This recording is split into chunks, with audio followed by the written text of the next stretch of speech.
Do you know how to create a favicon that adapts to a light or dark color scheme automatically in a single file? This is precisely what you'll learn in the next few minutes. To create an adaptive favicon, we will use the SVG format, and you'll see exactly why in a moment. I have my graphic editing software Affinity opened, and I've created a simple design for my favicon. This will be the favicon for the new CSS Weekly website. To prepare an image for an adaptive SVG favicon, you need two layers, a light icon layer and dark icon layer. It's pretty clear which layer is for light mode and which for dark mode. This is going to be the favicon for the light mode because the background is going to be light, something along the lines we see here. And the second layer, dark icon, is going to be visible on the dark mode. And just to give you a preview, I'm going to create a simple layer here. This is what the favicon should look in the dark mode of the browser interface. All right, I will set both of those layers to visible and I will export an SVG. My shortcut in Affinity is Command-Alt-Shift and W. I will select SVG. The only thing that you need to pay attention to while exporting is to export both layers for your light icon and dark icon. If, for example, you didn't set both of those layers to visible, then you definitely don't want to select this option. You want to export hidden layers as well. I will export the favicon, save it as favicon.svg. Next, we need to open this favicon.svg we just exported in a text editor. Before we do, we want to optimize the favicon because the graphical editing software usually adds a bunch of stuff that is not really necessary for you to use on the web. I will open the favicon in Finder. I will use Image Optin app to optimize this image. So I'll just drag and drop it here, and now that it's optimized, I'm ready to open it in the Visual Studio Code. Once it's opened, I will need to go into Code View, not the Preview. I think I have an extension installed that automatically previews images. In case you don't have one, you might immediately end up in the code view exactly as needed. So this is the code for our SVG favicon we just created. When we exported the favicon, we exported two layers, light icon layer and dark icon layer. Those layers match IDs in the code. So if you search for light icon, you will find it in the code, and just as well, you're going to find dark icon in the code as well. If you still don't see where this is going, I'm going to give you a hint. We're going to use CSS prefers color scheme to hide and show precisely the icons we want. I will scroll to the top, and after my opening SVG tag, I will add a style tag. This is going to be CSS style tag. Here, we're going to select light and dark icons.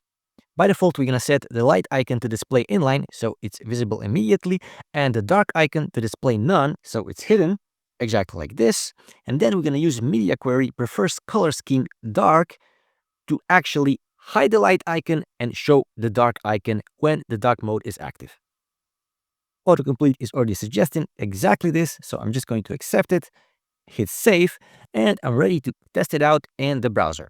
By the way, there is even a simpler way to handle dark and light mode favicon without creating two layers in your graphical editing software, and I will show you exactly how in a moment. I'm going to jump to Google Chrome now, and I already have my new design for CSS Weekly opened. The favicon we've created is already in the head of this document. I will open Developer Tools to show you exactly what it looks like. I'll search for favicon. In the head of the document, I have favicon.svg. I also have a fallback icon, favicon.ico, and Apple Touch icon for Apple devices. By the way, those three files are everything you need in 2025 and beyond to cover all your favicon bases. So favicon SVG is going to be the one that browser loads. It's adaptive because we are using prefers color scheme media query to detect dark or light mode, so we can test out exactly if it works. I will close Developer Tools. I will open System Settings, select Appearance menu, and I will switch from dark mode to light mode.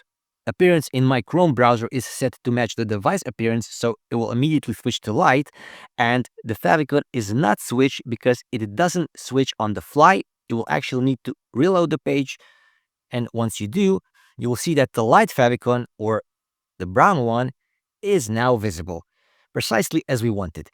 Of course, if we switch Chrome to dark mode, reload the page again, we're going to see our light favicon because we have created an adaptive favicon. The last thing that I want to show you is a simpler way to handle dark and light mode favicons in SVG. Essentially, we're just changing the color here, so we can use CSS in SVG to change the color immediately without creating two different layers for two different versions of the favicon. I will jump to Visual Studio Code again.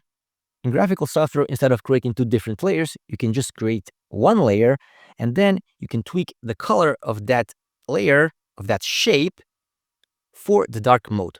This means that we can delete all of this, and all of this we're going to leave in the media query because we will use it. I'll find the path where I have the color defined. This one, we have the brown color here, which means that this is our light icon. So I will set an ID here, Favicon. And now I can target Favicon in my CSS. And I can set fill to white.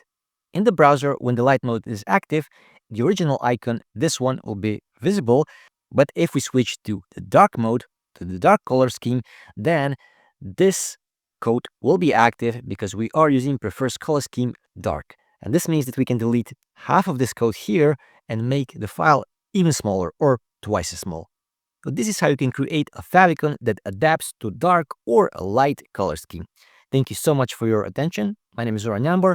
I will see and hear you in a different favicon, or rather in the next video.